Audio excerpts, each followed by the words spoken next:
When I lost my wife, oh, that's what, 8 years ago, I probably had 15 dreams about her, maybe, somewhere in there. She always wears, I dream in color most times, and she always wears a beautiful light blue. It could be a suit, it could be a gown, it could be a dress, but it's always light blue. And a couple of times she's gave me the little beauty pageant wave, and a couple of times she sort of greeted, always with a smile. Only one or twice I've ever heard her voice, but she always kind of lets me know that she's fine. I get that feeling after a dream like that. And one I had not too long ago, I've only lived in 2 houses all my life, which is kind of rare these days for a guy 82 years old. I lived on Michigan Avenue in the city. She wanted me to pack up some things for her. So I had this crazy dream.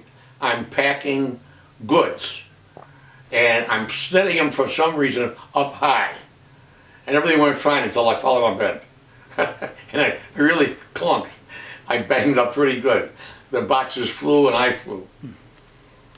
Another thing that I've dreamt of quite often, not lately, I'm back in the service.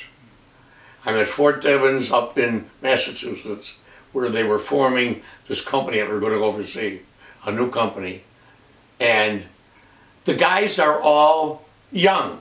They're like, I remember them, and I'm old. And I'm trying to tell them, guys, I've been here, I've done this, I'm not going to do it again.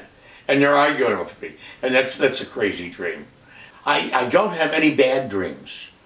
My dreams are, usually maybe I lost the sale, but I mean, even that isn't bad. I've not had any dreams that dwell on my sickness at all. And they're usually, even if I don't remember everything, I wake up with a smile on my face. They're happy.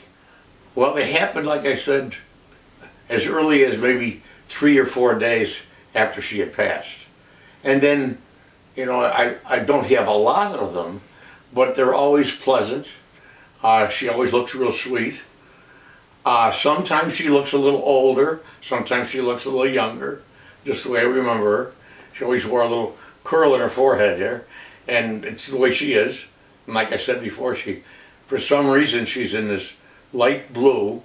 A couple times there's been a bright light behind her, almost like a glow, that I remember. And she's only talked to me, if I remember, once. And I think only once did I actually take her in my arms. It's always been a distance. It hasn't been real close. Mm-hmm. And she didn't say anything real earth-shaking or anything. It was, I don't even remember the conversation anymore. But she looks great. I don't remember, like when she died, she looked terrible, like people usually do when they're dying. And I don't remember having any of that kind of dream. In fact, the funny thing, well, not funny, but I remember walking out of the funeral parlor, and everybody's getting ready to go home. It was the first visitation.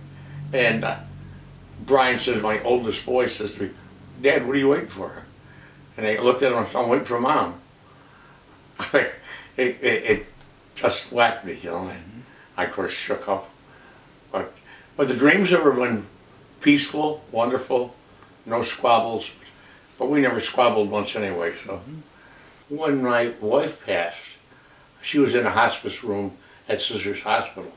And the last couple of days, she was talking to her father, who they were very close. Her mother was a heavy drinker, but she was very close to her father and actually practically raised his children, her siblings. And she was talking up to a corner of the room.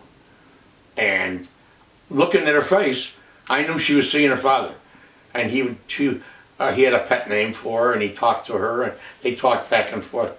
So when you say that, I realize what you're saying. Mm-hmm. Yeah. And how did she feel? Did she seem...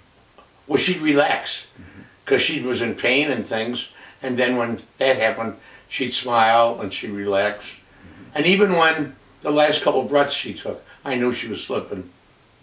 And the whole family, well, I think 5 of the 7 kids were there, and I leaned down and I kissed her on the cheek, and I whispered in her ear, I says, just let it go, honey, you fought a hard fight. And she had a big smile on her face and just closed her eyes. It was very peaceful. It was